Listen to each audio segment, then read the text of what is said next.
pasukan keamanan Provinsi Hubei bergerak menuju kota Shanghai. Bentangan ladang jagung yang begitu luas seakan tidak menyurutkan niat mereka untuk terus berjalan.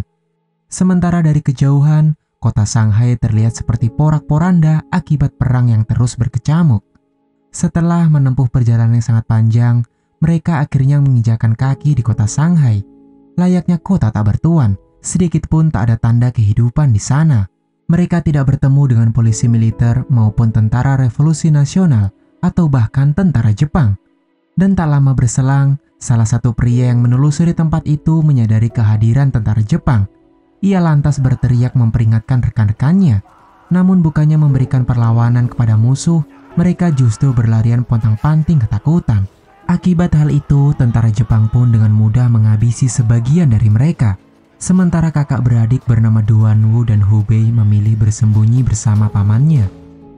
Hingga malam menjelang, terlihat tentara Cina mengeksekusi sebagian besar prajurit yang dianggap sebagai pembelot.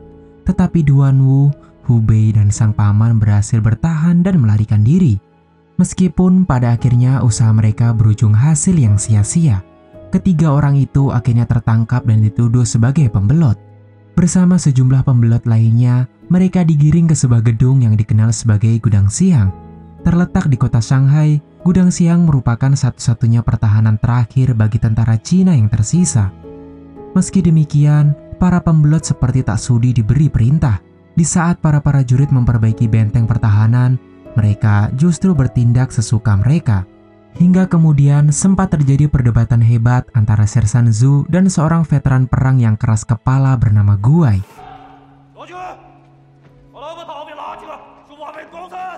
Muak dengan ocehan mereka, Kolonel Xie segera turun untuk melerai perdebatan mereka. Terlepas dari semua kegaduhan itu, Duanwu dan Hubei lalu melapor kepada sang kolonel bahwa mereka bukanlah pembelot seperti yang dituduhkan, melainkan anggota pasukan keamanan yang diutus untuk melindungi Shanghai. Tetapi sialnya mereka terpisah dari rombongan.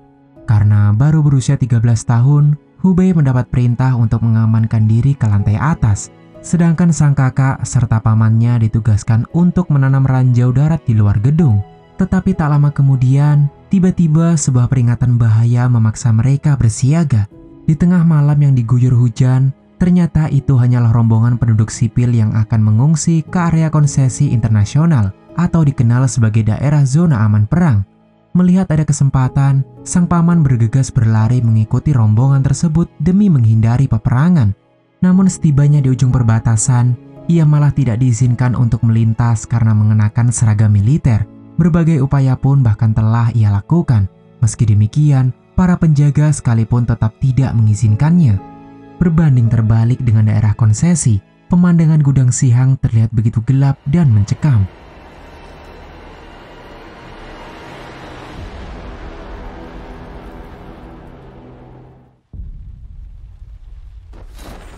Pada hari pertama pengungsian, sebagian besar penduduk benar-benar memadati hampir setiap sudut wilayah konsesi. Tak ayal mereka berkerumun memperebutkan pasokan darurat yang baru saja didistribusikan. Tetapi segera setelahnya, terdengar gemuruh ledakan dari armada-armada pihak Jepang. Sontak hal itu menjadi perhatian bagi para pengungsi. Tentara Kekaisaran Jepang berupaya merebut Gudang Siang demi menduduki kota Shanghai. Sementara ratusan prajurit Cina yang tersisa terus-menerus melakukan perlawanan. Hari pertama pertempuran pun dimulai. Serdadu-serdadu Jepang bergerak mendekat ke wilayah gudang, menyebar menjadi dua kelompok hingga beberapa dari mereka berhasil memasuki gudang. Namun mereka tidak menduga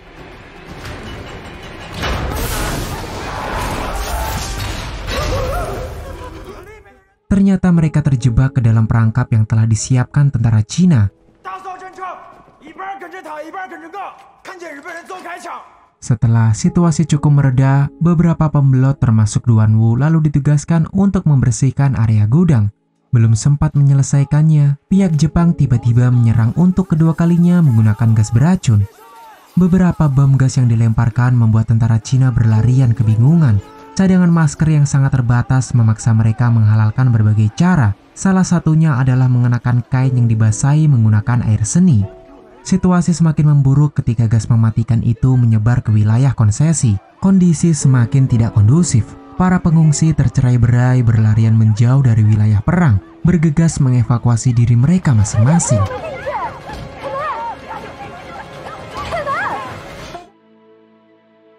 Di markas Jepang, seorang jurnalis berkebangsaan Cina bernama Tuan Fang justru rela membeberkan informasi kepada pihak musuh tentang pertahanan Divisi 88 yang mendiami Gudang Siang, berikut dengan dilengkapi senjata-senjata buatan Jerman. Tuan Fang memang kerap mencari keuntungan dalam peperangan yang sedang terjadi. Menyikapi kesaksian Tuan Fang, Kolonel Isao bertindak cepat mengerahkan pasukannya untuk melemahkan tentara Cina. Tahap pertama yang mereka lakukan adalah menangkap pasukan pertahanan Jiangji untuk kemudian digantung dan dieksekusi.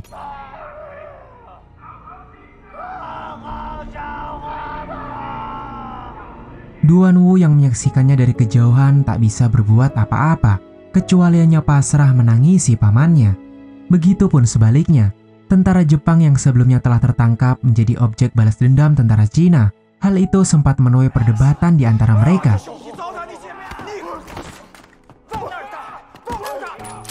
Karakter Sersan Zhu yang begitu keras cenderung memaksa pembelot pengecut seperti Lao dan Xuan Pan untuk mengeksekusi para tawanan.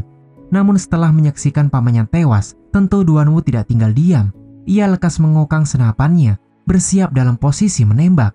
Namun entah dasar apa tiba-tiba tubuhnya gemetar. Rasa takut membendung niatnya untuk melakukan hal keji itu.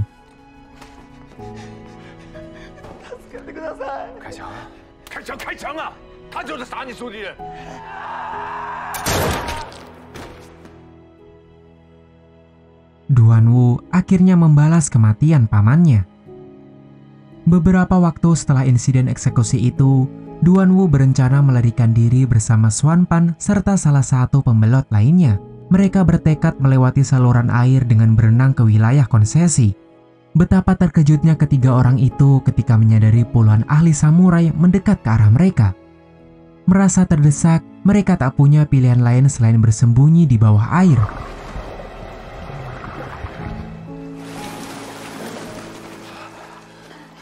Ironisnya, perjuangan mereka harus dibayar mahal dengan nyawa.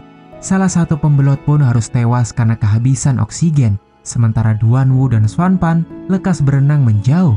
Tapi yang mengejutkan, ratusan tentara Jepang ternyata diam-diam menerobos melewati perbatasan. Khawatir akan keselamatan adiknya, Duan Wu kemudian berteriak sekencang-kencangnya. Teriakan Duan Wu sontak menyebabkan lampu sorot menyala. Para pengungsi kemudian meramaikan area konsesi demi memperingatkan tentara Cina di dalam gudang.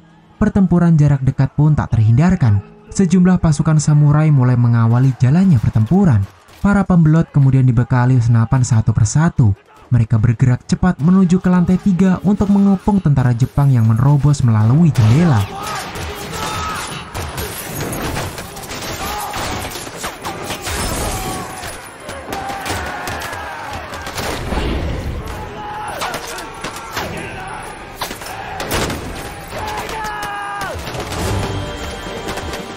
Dan untuk kesekian kalinya, tentara Cina lagi-lagi mampu menahan gempuran tentara Jepang. Ribuan pengungsi yang menyaksikannya pun bersorak riang menyambut ketangguhan tentara Cina. Terlepas dari semua itu, Duan Wu dan Xuan Pan berakhir mendapat peringatan dari Kolonel Xie. Ia menganggap bahwa apa yang mereka lakukan sama saja dengan pelanggaran. Kolonel Xie benar-benar kecewa dengan mental para prajuritnya. Ia bahkan terus mempertanyakan bagaimana tentara Dongbei yang berjumlah ratusan ribu harus takut dengan 20.000 tentara Jepang. Dan bagaimana mungkin mereka mampu mengamankan kota Nanking jika Shanghai berhasil jatuh ke tangan musuh.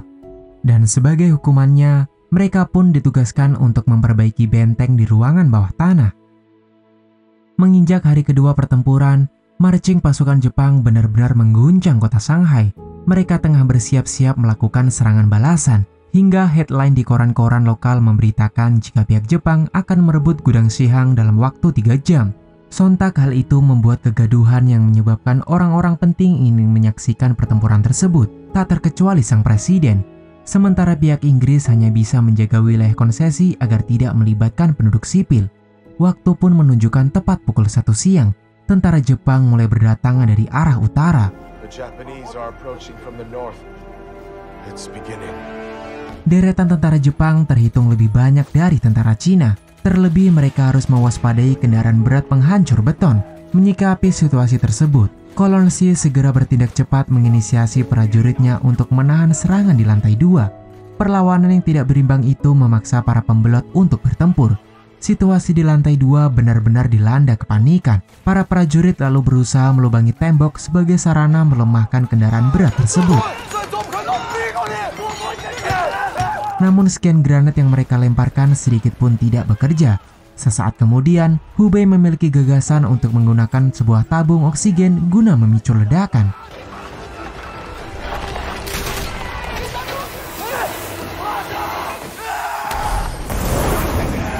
Di sisi lain, situasi di lantai 1 benar-benar dilanda kepanikan. Satu persatu tentara Jepang berupaya menerobos masuk ke dalam, bahkan menggunakan meriam untuk melubangi gudang Shihang.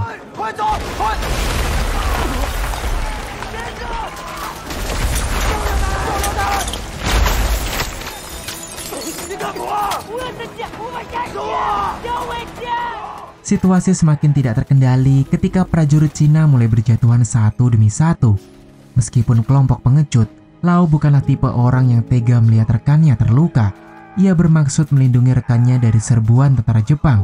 Sialnya, sebuah timah panas justru menggores leher dan melumpuhkan kakinya. Kondisi Lau yang sekarat membuat Xuanpan sedikit bersimpati, tetapi kejadian yang sama terus berulang. Lesatan peluru tentara Jepang tiba-tiba melukai jari tangannya. Di luar gudang, rombongan tentara Jepang kini telah mencapai sisi gedung. Mereka bermaksud menghancurkan dinding beton tersebut dengan cara berlindung di balik plat baja. Formasi yang begitu kuat menyebabkan granat tentara Cina sama sekali tidak bekerja.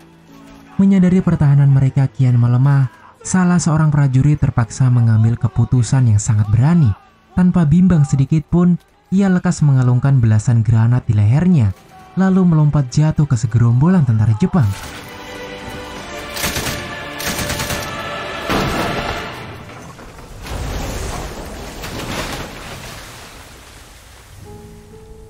Tindakan yang sangat berani tersebut ternyata memancing sikap patriotisme rekan-rekannya. Bagi mereka, hal terpenting adalah melindungi bangsa dan tanah airnya, walaupun hal itu harus dibayar mahal dengan nyawa mereka. Pada detik ini, beberapa prajurit pun akhirnya memilih jalan yang sama, menjadi seorang pahlawan dengan melakukan misi bunuh diri.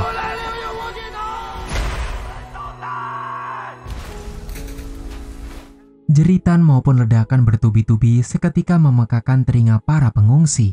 Mereka yang ikut menyaksikannya dari kejauhan hanya bisa menitikkan air mata tanpa bisa berbuat apa-apa. Dan kini, 3 jam telah berlalu. Tentara Jepang ternyata gagal merebut gudang Shihang. Mereka terpaksa menarik mundur sebagian pasukannya, dan seolah momen ini seperti menjadi kemenangan bagi rakyat Cina. Setelah situasi sedikit mereda, sang presiden mengutus beberapa informan dan jurnalis menuju ke gudang Shihang. Namun tampaknya tidak semudah yang diperkirakan. Penembak jitu dari pihak Jepang terus-menerus menghalangi pergerakan mereka. Hal itu disebabkan karena sebuah kabel telepon yang disinyalir akan menjadi ancaman pihak Jepang. Tapi apapun resikonya, kabel telepon tersebut haruslah segera sampai ke tangan sang kolonel. Bahkan sejumlah pengungsi pun rela menantang maut demi tersampainya pesan dari sang presiden. Hingga kemudian seorang pemuda bernama Daozi tergerak hatinya untuk mencoba peruntungan. Ia berlari sekuat tenaga, menghindari berbagai tembakan dan mengendap-endap di balik tiang jembatan. Namun sebelum mencapai ujung jembatan, ia lebih dulu tertembak di bagian kaki. Daozi pun terjatuh. Tapi tak lama kemudian ia pun segera bangkit, berjuang hingga titik darah penghabisan meskipun harus menahan rasa sakit. Ironisnya, Daozi lagi-lagi tertembak sesaat setelah berhasil melemparkan kabel telepon tersebut. Daozi pun akhirnya tewas. Kedatangan sekelompok informan itu ternyata cukup membantu para prajurit. Sejumlah obat-obatan yang mereka bawa paling tidak bisa meredakan rasa sakit bagi korban yang terluka. Dan untuk kesekian kalinya, Xuanpan lagi-lagi berencana melarikan diri, berlagak berpakaian seperti orang Inggris. Ternyata Duanwu lebih dulu mengetahui aksinya. Todongan senapan pun tak lepas untuk mendesak Xuanpan mengurungkan niatnya. Namun ia terus-menerus meminta rasa iba kepada Duanwu. Ia tidak lebih dari seonggok sampah tidak berguna. Keinginannya hanya pulang ke kampung halaman dan segera menikahi kekasihnya.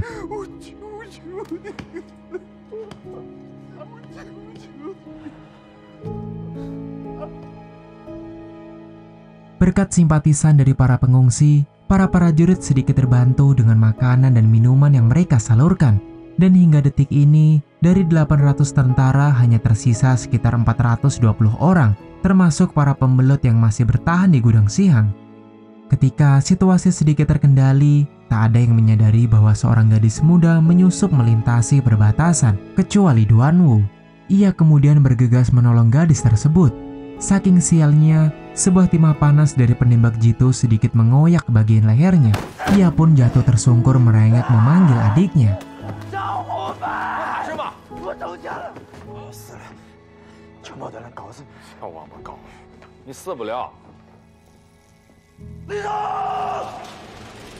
Sesaat kemudian, Kolonel Xie mengumpulkan semua prajurit yang tersisa. Informasi dari gadis tersebut menyatakan jika saat ini sedang berlangsung sebuah konferensi di Brussels, Belgia. Mereka mendapat perintah untuk bertahan selama 2 hari dengan segala cara. Semakin lama mereka bertahan, semakin besar kesempatan mendapat dukungan dari komunitas internasional. Meskipun perintah tersebut jauh dari kata mudah, Kolonel Xie justru mengambil tindakan yang lebih berbahaya. Ia bertekad mengibarkan bendera nasional untuk memprovokasi pihak Jepang. Akibatnya mungkin pihak musuh akan mengusahakan berbagai cara dan salah satunya adalah mengerahkan artileri. Sempat terjadi perbedaan pendapat dengan para perwira, namun Kolonel Xie tetap bersikeras kepada pendiriannya. Karena menurutnya dengan mengibarkan bendera akan lebih baik menunjukkan sikap mereka kepada komunitas internasional dan hal itu bisa mempersingkat waktu daripada harus bertahan selama 2 hari. Berkibarnya bendera nasional mereka seketika membuat gempar penduduk konsesi dan pengamat militer barat. Usaha keras mereka ternyata berhasil membakar semangat seluruh rakyat Cina.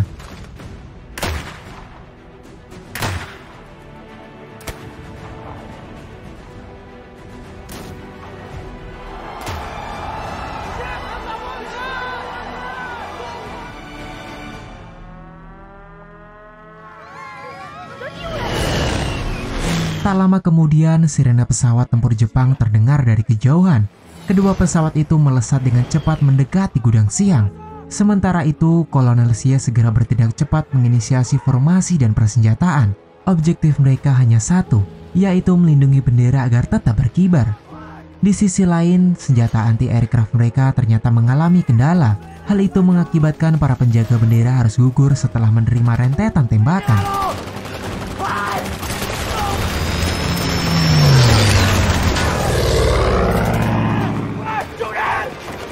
Melihat ada kesempatan, Guai bergegas membidik pesawat tersebut hingga berhasil mengenainya. Namun lagi-lagi mereka dikejutkan oleh pesawat kedua yang melaju dengan kecepatan tinggi. Tembakan berikutnya justru menyasar ke warga sipil di wilayah konsesi. Beberapa peringatan sempat dilontarkan pihak Inggris untuk menghentikan militer Jepang, atau mereka akan memperlakukan serangan tersebut sebagai tindak kejahatan perang. Namun nampaknya militer Jepang sama sekali tidak mempedulikannya. Mereka terus-menerus melancarkan serangan hingga membuat bendera itu sedikit goyah. Dengan semangat dan tenaga yang tersisa, para prajurit mati-matian menjaga benderanya agar tetap berkibar. Tapi tak lama kemudian pesawat itu kembali melakukan manuver, menghabisi semua prajurit yang melindungi bendera itu.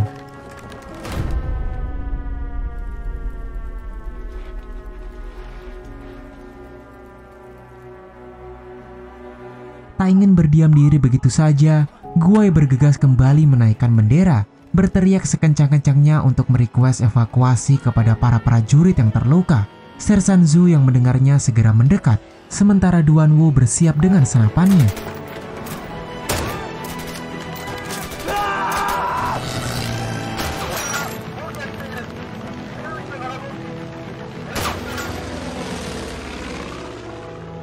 Beberapa tembakan yang dilepaskan Duanwu akhirnya berhasil mendesak mundur pesawat Jepang. Ironisnya, ia pun tertembak di bagian perutnya. Sempat terjadi pendarahan hebat sebelum Duanwu akhirnya gugur di medan pertempuran. Sedangkan Hubei yang menyaksikan kematian kakaknya hanya bisa menangis tanpa bisa berbuat apa-apa.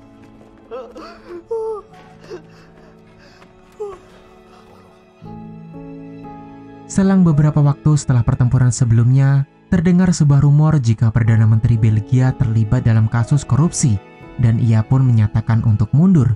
Sebagai hasilnya, konferensi Brussels yang sebelumnya telah ditunda dan akan digelar kembali pada tanggal 3 November. Itu artinya pengorbanan tentara Cina sebelumnya hanya berbuah kepahitan tanpa mendapat dukungan komunitas internasional. Akan tetapi, delegasi Cina terus berupaya melakukan dialog diplomatis atas serangan tentara Jepang. Menginjak hari keempat pertempuran, Kolonel Isao dan Kolonel Xie mengadakan perundingan di jalan dekat Gudang Siang. Isao meminta Kolonel Xie untuk menyelesaikan pertempuran mereka, karena esok pihak Jepang akan menggunakan artileri berat untuk merebut Gudang Siang. Isao berharap pertempuran terakhir mereka kelak akan menjadi kehormatan sebelum akhirnya ia akan digantikan oleh komandan lain. Namun di satu sisi, Kolonel Xie mendapat surat perintah dari komisaris untuk menarik mundur pasukannya ke wilayah konsesi Inggris. Tidak peduli pihak mana yang akan menang ataupun kalah, ia hanya berharap perang ini berakhir secepatnya sehingga orang-orang maupun bangsa mereka tidak lagi menderita. Komisaris terus meyakinkan sang kolonel untuk menyudahi perjuangan dan pengorbanan para prajurit.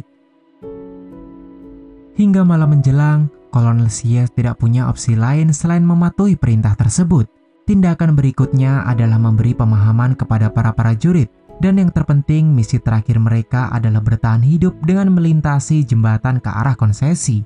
Demi terlaksananya misi kali ini, beberapa prajurit dan pembelot termasuk Guai dan Hubei memilih tetap tinggal untuk mengalihkan perhatian musuh.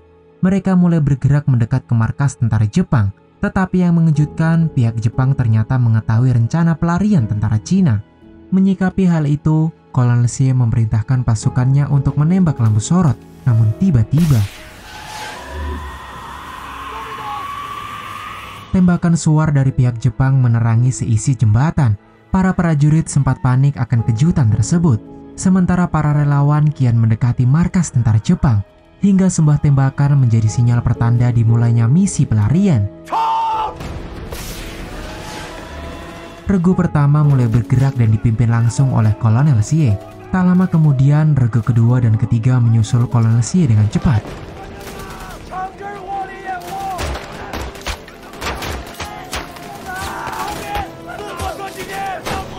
Gempuran bertubi-tubi yang diluncurkan pihak Jepang benar-benar menyulitkan pergerakan mereka. Sebagian dari prajurit sempat terjebak di pertempuran, bahkan satu demi satu mulai tumbang sebelum mencapai gerbang perbatasan. Seperti halnya seorang pemimpin, Kolonel Xie memutuskan untuk kembali demi membantu menahan serangan tentara Jepang.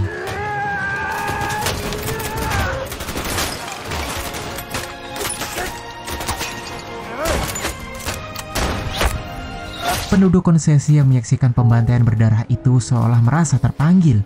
Mereka berjuang sebisa mungkin untuk memberikan bantuan kepada sesama rakyat Cina. Bahkan tentara Inggris yang menjaga wilayah konsesi juga turut membantu menekan serangan Jepang.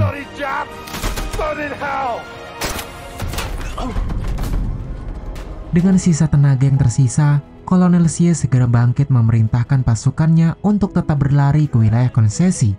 Namun untuk kali ini, regu terakhir mendapat instruksi agar tidak membalas serangan dan lebih berfokus menyeberangi jembatan secepat yang mereka bisa.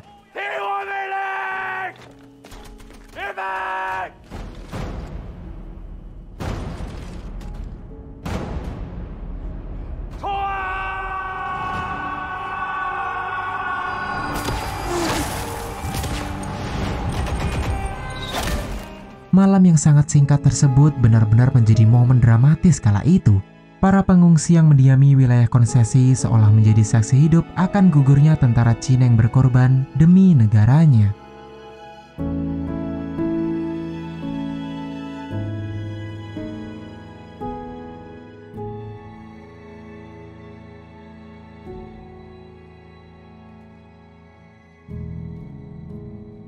Bagi kalian yang sudah menonton video ini hingga selesai, saya ucapkan terima kasih. Semoga kata-kata saya tidak menyinggung pihak lain dan masih sopan bagi kalian yang mendengar. Sekali lagi saya ucapkan terima kasih. Dan sampai jumpa di next video.